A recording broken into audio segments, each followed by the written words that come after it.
अरे पता है अभी अभी व्हाट्सएप पर क्या मैसेज आया। Congratulations, you just one a brand new iPhone 15 pro max. Click this link. क्या बात है, लगता है किस्मत खुल गई। नहीं नहीं, बिल्कुल नहीं। ये साफ तौर पर एक स्कैम है ना। और हाँ, आज हम इसी तेजी से बढ़ती डिजिटल दुनिया और इसमें समझदारी से कैसे रहें, मतलब डिजिटल साक्षरता और सबसे जरूरी ऑनलाइन सुरक्षा पर थोड़ी गहराई से बात करेंगे। कैसे हम स्मार्ट और सुरक्षित रह सकते हैं। हाँ, ये बिल्कुल सही कहा आपने। ये डिजिटल दुनिया ना सच में एक बड़े चमकदार शॉपिंग मॉल जैसी हो गई है। जैसे मॉल में घूमते हुए हम अपने पर्स या बटुए का ध्यान रखते हैं, बिल्कुल वैसे ही इंटरनेट पर अपनी निजी जानकारी, अपना डेटा, अपनी पहचान, इन सबको संभालना बहुत जरूरी है। तो आज हमारी चर्चा का मकसद यही समझना है कि ये जो डिजिटल उपकरण हैं, इनका सही, जिम्मेदार और सबसे खास सुरक्षित इस्तेमाल कैसे हो। अच्छा, तो सबसे पहले ये डिजिटल साक्षरता असल में है क्या? क्या ये सिर्फ स्मार्टफोन चलाना या जैसे नए ऐप्स डाउनलोड कर लेना ही है? नहीं नहीं, ये उससे कहीं ज्यादा है। देखिए, सिर्फ डिवाइस इस्तेमाल करना जानना वो काफी नहीं है। डिजिटल साक्षरता का मतलब है कि इंटरनेट पर जो इतनी सारी जानकारी है, उस जानकारी के सादर में से सही और भरोसेमंद चीजें खोजना। मतलब असली क्या है, नकली क्या है, इसमें फर्क कर पाना। और इसका मतलब ये भी है कि हम ऑनलाइन जो कुछ शेयर करते हैं, कोई पोस्ट, कोई तस्वीर, कोई कमेंट, उसका असर क्या होगा ये समझें, जिम्मेदार बने। और हाँ, सबसे जरूरी सुरक्षित उपयोग। अपना डेटा कैसे बचाएं, ऑनलाइन धोखाधड़ी, स्कैम से कैसे बचें, ये सब जानना इसका अहम हिस्सा है। और सुरक्षा की जरूरत तो बाप रे दिन ब दिन बढ़ती जा रही है। मैंने कहीं पढ़ा था कि एक ताज़ा रिपोर्ट के हिसाब से भारत में 2024 में लगभग हर 8 सेकंड में एक साइबर अपराध दर्ज हो रहा है। ये तो मतलब चौंकाने वाला आंकड़ा है, बिल्कुल चौंकाने वाला है। और ये दिखाता है कि खतरा कितना असली है, कितना करीब है। और स्कैम्स भी कई तरह के हैं। कभी बैंक का KYC, वो जो नो योर कस्टमर होता है, उसे अपडेट करने के बहाने कॉल या मैसेज आ जाएगा। कभी नकली UPI कैशबैक का लालच देंगे। कभी इंस्टाग्राम पर कहेंगे कि आपने लॉटरी जीत ली है। या फिर जो आजकल बहुत चल रहा है, ऑनलाइन गेमिंग में सस्ते टॉपअप दिलाने के नाम पर। तरीके बदलते रहते हैं। तो इनसे बचने के कुछ बेसिक नियम क्या हैं, कुछ गोल्डन रूल्स? हाँ, कुछ सुनहरे नियम हैं जिन्हें हमेशा हमेशा याद रखना चाहिए। पहला, कोई भी अनजान या थोड़ा भी अजीब सा दिखने वाला लिंक हो, उस पर कभी क्लिक ना करें, चाहे वो कितना भी लुभावना क्यों ना लगे। दूसरा, अपने सभी ऑनलाइन अकाउंट्स के लिए मजबूत और हाँ, अलग अलग पासवर्ड बनाएं। ये नहीं कि बस अपना नाम और 1 2 3 लगा दिया, नहीं, अक्षरों, बड़े भी छोटे भी, नंबर्स हों, सिंबल्स हों, सबको मिलाकर। जरा सोचिए, क्या कोई चोर आसानी से खुलने वाला ताला पसंद करेगा? नहीं ना। तीसरा और शायद सबसे जरूरी, अपना OTP मतलब 1 टाइम पासवर्ड, वो कभी किसी के साथ शेयर ना करें, कभी भी नहीं, चाहे वो फोन पर खुद को बैंक अधिकारी ही क्यों ना बताए। ये समझिए, आपकी डिजिटल तिजोरी की असली चाबी है। सही कहा।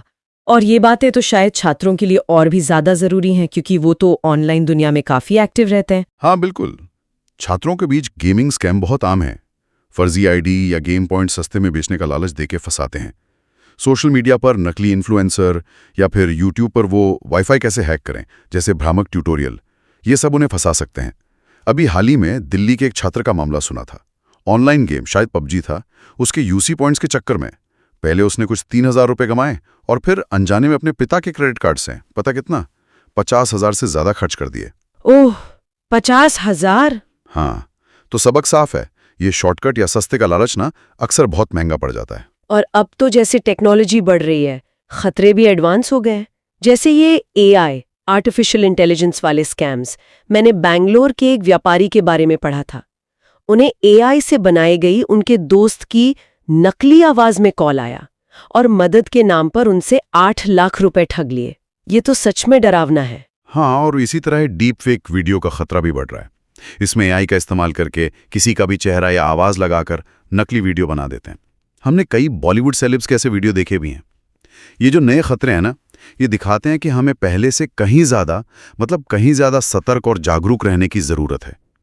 टेक्नोलॉजी जितनी तेजी से बढ़ रही है, उसके गलत इस्तेमाल के तरीके भी उतने ही शातिर होते जा रहे हैं। और ये सिर्फ पैसे का मामला नहीं है, पहचान और भरोसे का भी है। तो इनसे बचने के लिए कुछ और ठोस कदम क्या उठा सकते हैं हम?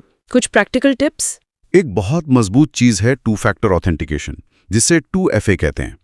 जहां भी ये ऑप्शन मिले उसे जरूर एक्टिवेट करें। ये ऐसा है जैसे आपके ऑनलाइन अकाउंट पर एक एक्स्ट्रा ताला लग गया। समझिए आपका अपना आयरन मैन सूट है ये। पासवर्ड के बारे में हमने बात की, मजबूत हो, लंबा हो, यूनिक हो। नाम, जन्मदिन या वो पासवर्ड 123 जैसे पासवर्ड बिल्कुल नहीं। और शायद ये भी कि ऑनलाइन कुछ भी पोस्ट करने से पहले 1 सेकंड रुककर सोचें, क्या ये जानकारी सबके सामने लाना ठीक है? बिल्कुल सही कहा। एक बार कोई चीज़ ऑनलाइन चली गई तो उस पर आपका कंट्रोल लगभग खत्म हो जाता है। इसके अलावा अगर कभी साइबर क्राइम हो जाए, भगवान न करे, तो शिकायत दर्ज कराने के लिए राष्ट्रीय हेल्पलाइन नंबर है 1930।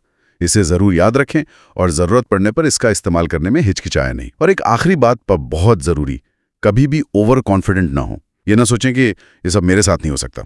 स्कैम करने वाले अक्सर इसी सोच का फायदा उठाते हैं। तो कुल मिलाकर संदेश साफ है, डिजिटल साक्षरता सिर्फ एक क्या कहते हैं टेक्निकल स्किल नहीं है, बल्कि आज की दुनिया में सुरक्षित और समझदारी से जीने की एक कला है।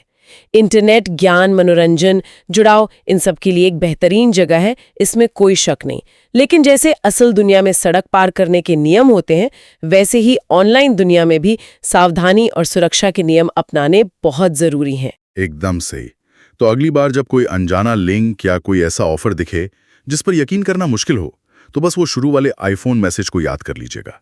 रुकें, सोचें और सवाल करें, क्या ये सच हो सकता है? देखिए, स्मार्ट नागरिक या छात्र वही है जो ना सिर्फ स्कूल या कॉलेज का सिलेबस समझता है, बल्कि इस डिजिटल दुनिया के जो अलिखित पाठ है ना, और उसके जोखिम, उनको भी समझता है और अपने हर ऑनलाइन कदम पर, हर इंटरैक्शन पर गंभीरता से विचार करता है। तो आखिर में सवाल यही है कि क्या हम सिर्फ डिजिटल दुनिया का इस्तेमाल कर रहे हैं या उसे वाकई समझ भी रहे हैं? स्मार्ट बने, सुरक्षित रहें।